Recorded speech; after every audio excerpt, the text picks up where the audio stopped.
The warp is what everyone used in the days of old. Faster than light, safer than the micrometer-invested void. All you needed was something to rip a small hole in the fabric of reality. A race in their infancy could make that hole with just a makeshift fusion core and some wire. You just had to create a large enough jolt of power that would saturate the lingering dark matter, causing that area of space to momentarily become unstable as the dark matter regained its composure. For millions of years this worked without issue. The galaxy shrank as trade hubs glowed with the brightness of stars, and the warp always welcomed the ships. It was an excellent host, asking for nothing in return but to have the galaxy's denizens travel within it. Oh, and it was beautiful. The light of the stars became twisted by dark matter. The warp shone and shimmered like a glorious jewel. Waves of light impacted those who travelled through it, acting playfully and dancing around ships. The one true wonder of the universe, accessible to all higher forms of life.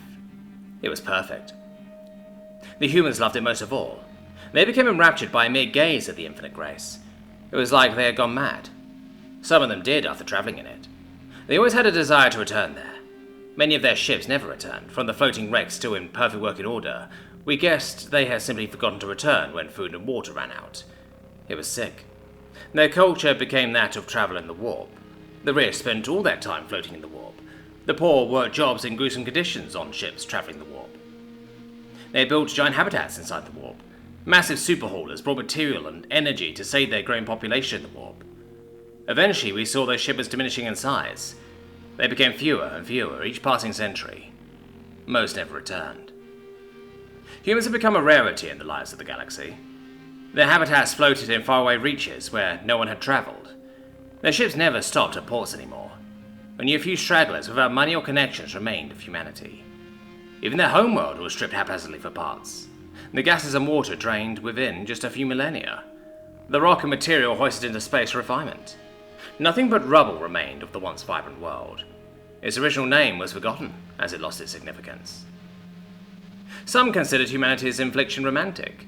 Some even wished to join them on their great warp stations. Many went on voyages to search for them. Most returned empty-handed. A few returned in ships battered and scorched by weapons. They claimed the humans had opened fire on them when hailed. Their stations gained a reputation of hostility. The romantic aspects slowly withered away. The only thing left was a belief in their madness. It wasn't madness. Not to them, no. To them, the greatest and most wondrous aspect of life, the pinnacle to strive for, the goal of life. And in the warp they lived. We don't know how they survived in the warp with no supplies, but they did. They kept living there. Every human spent their first and last day in the warp. Rarely did we see any of them leave even for a moment. To them, the universe was a hell of darkest machinations compared to the warp. This went on for untold millennia.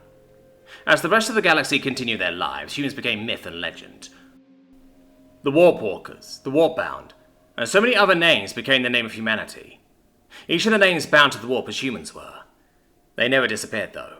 Stories were told of their massive stations, gliding through the waves of light. No one alive could have noticed the warp slowly changing along the millennia. If one saw the warp from how it was before the humans, they would call it beautiful, as the humans first saw it all those years ago. Now it is a filthy cesspit when compared. The waves of light have stopped, leaving only an eerie reddish-hued void. The wondrous colours have all faded into different shades of crimson. Opening a passage to the warp became more and more difficult. Ancient machines that had opened passages for billions began sparking more and more as time went on. In just a century, almost all warp travel became impossible. The power required for passages became overwhelming. What little research possible reveals the horrors of the warp had begun producing, twisted bipedal forms, in all ways opposing the natural order. The humans. They had shifted with the warp.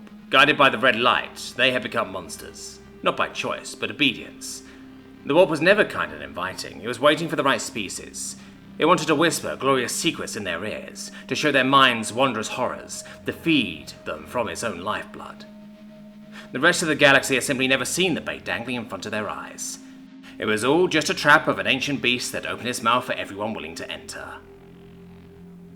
The humans had taken the bait. They had taken everything the warp offered and relished in it. Too busy were they to see the more of the warp closing around them, or too enamored by its false beauty. Maybe they tried to escape during some point but were unsuccessful. Maybe they just went quietly into the Crimson Night. The entire galaxy can hear humanity's whispers now. Quiet echoes and silent nights. Dreams of flying amongst the waves of light whilst in deep space. Sensations of dread and bliss when flying too close to the old warp sites. The ancient warp machines drip crimson liquid rich with iron, even though their construction uses none. The Sol System star has become deep orange, changed from its brilliant yellow by innumerable spots of crimson. They invite the galaxy to join them in their eternal glory. They smile through their countless teeth. Still, they do not see what has become of them. Humanity still adores the warp, like any species does their home. They want you to see the beauty as well. Humanity still believes itself to be human.